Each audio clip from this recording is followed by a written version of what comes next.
I'm Sumi Somaskanda in Washington, and this is BBC World News America. 8 Israeli soldiers have been killed in ground clashes with Hezbollah in South Lebanon. In a devastating blow for Ukraine, Russia captures a key eastern Ukrainian city. And U.S. President Joe Biden is on the ground in areas devastated by Hurricane Helene.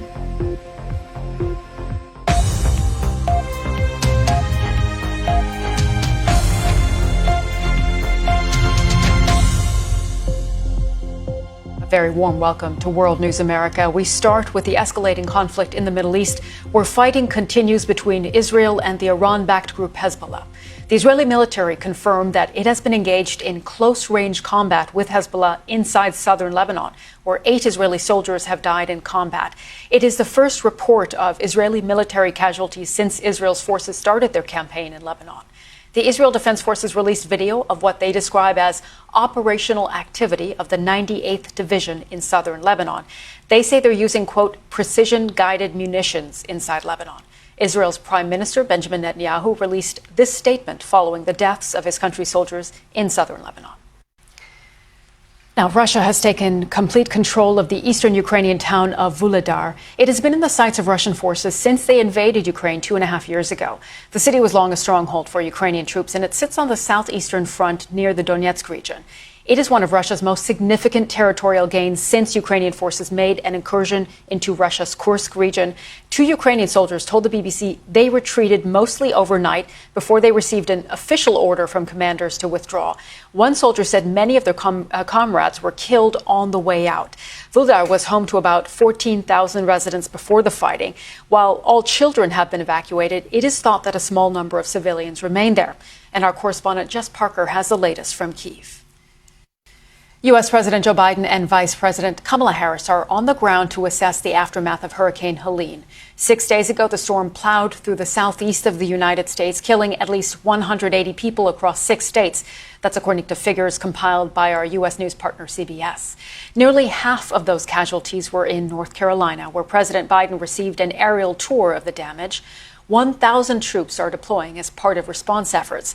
President Biden said he will next visit South Carolina to meet with first responders. He is also planning trips to other affected states as well. As of Wednesday, more than 1.3 million Americans are still without power. Search and rescue groups are in the region to locate missing people. Meanwhile, in Georgia, Vice President Kamala Harris is meeting with families that were impacted by Helene.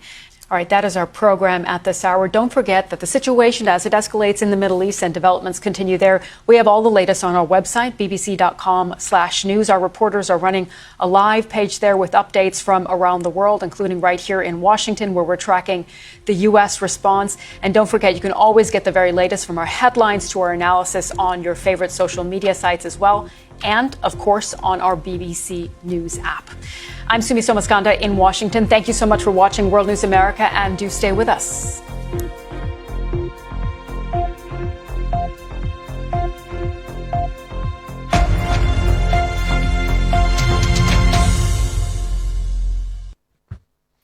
Hello, thanks for joining me. On BBC News. I don't, and I got an apology.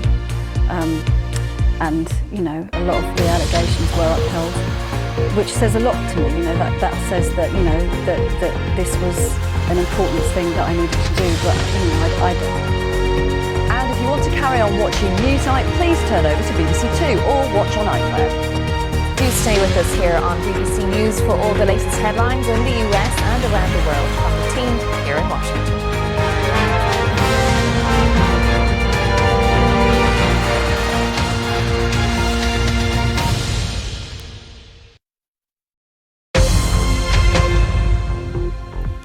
I'm Sumi Somaskanda in Washington, and this is BBC World News America. Israel launches fresh strikes on Beirut as President Biden urges Israel to find a proportionate response to Iran. As the dust settles after last night's vice presidential debate, we'll discuss how each candidate fared and whether their performances could impact the election. And President Biden surveys the damage left by Storm Helene as communities in the U.S. Southeast begin to rebuild.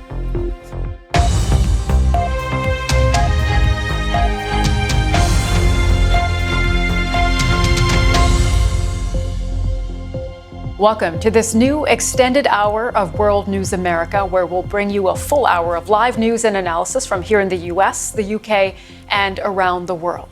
Now, Israel and Iran are warning each other against further attacks after Iran launched a massive ballistic missile attack on Israel Tuesday.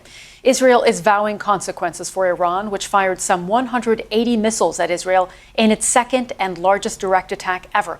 The majority of projectiles were intercepted, and one casualty was reported, a Palestinian man in Jericho in the occupied West Bank. The strikes impacted several Israeli air bases and some civilian areas, including a school in central Israel. Our Middle East correspondent Lucy Williamson reports.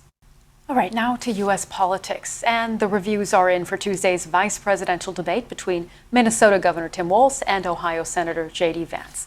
The debate doesn't seem to have moved the needle among likely voters, but may have set a more civil tone.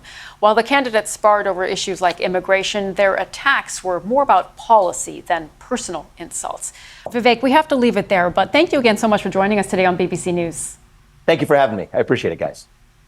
Okay, now we're going to come back to what we were just talking about, Latino voters, and the fact that there is a trend of them moving away from the Democrats, according to some of the latest polling that we've seen from NBC and Telemundo. And we have Chuck Rocha with us, Democratic strategist and former senior advisor to Bernie Sanders for his 2020 presidential campaign. Chuck, always good to see you.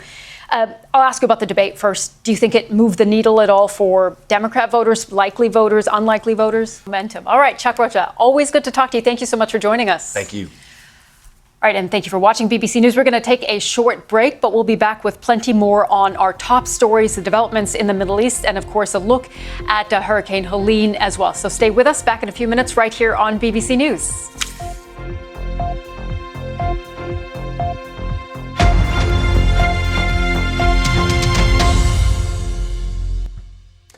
Hello, thanks for joining me. With high Let's see how pressure the weather's building in looking across the country, Europe it looks over like the next couple of days for most few of us days should the stay dry satellite with a good deal pictures of show. sun. Election on BBC When the News. weather can't make up its mind, we can help you make up yours.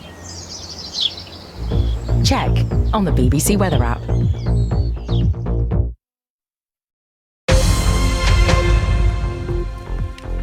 I'm Sumi Somaskanda in Washington, and this is BBC World News America.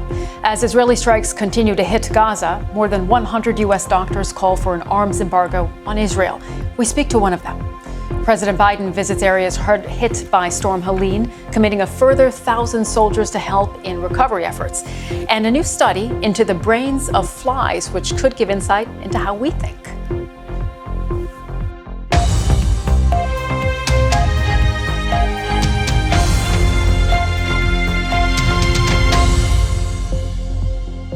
Welcome back to World News America, and returning to our top story now, the rising tensions in the Middle East.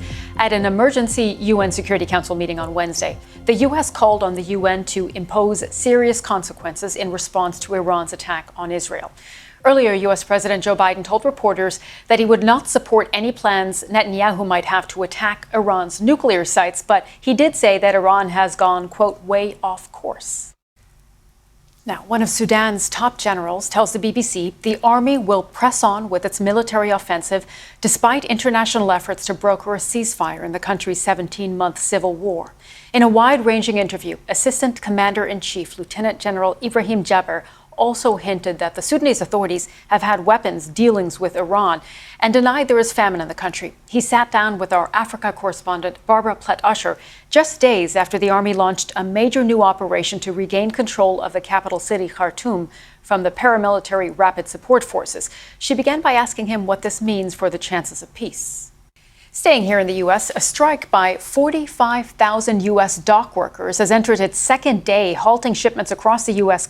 coast with no current progress on negotiations. Now, President Joe Biden's administration has put pressure on U.S. port employers to secure a deal with the dock workers to end the strike. Economists say the strike will not initially raise consumer prices, but a prolonged stoppage could eventually affect the price of key goods like food. For more, here's our North America business correspondent, Ritika Gupta. Researchers have identified the position, shape, and connections of every one of the 130,000 brain cells in the brain of a fly. Teams from the UK and the US published the most detailed analysis of the brain of an adult animal ever produced. They say it will lead to what they've described as an avalanche of new insights into how our own brains work. Here's our science correspondent, Palab Ghosh. Palab Ghosh, BBC News. Okay, that is our program at this hour. Thank you so much for watching World News America right here on BBC News. We're back in just a few minutes with an update on your headlines. You can always, of course, find the latest on our website, bbc.com/news. For all of us here in Washington, thank you for watching and stay with us.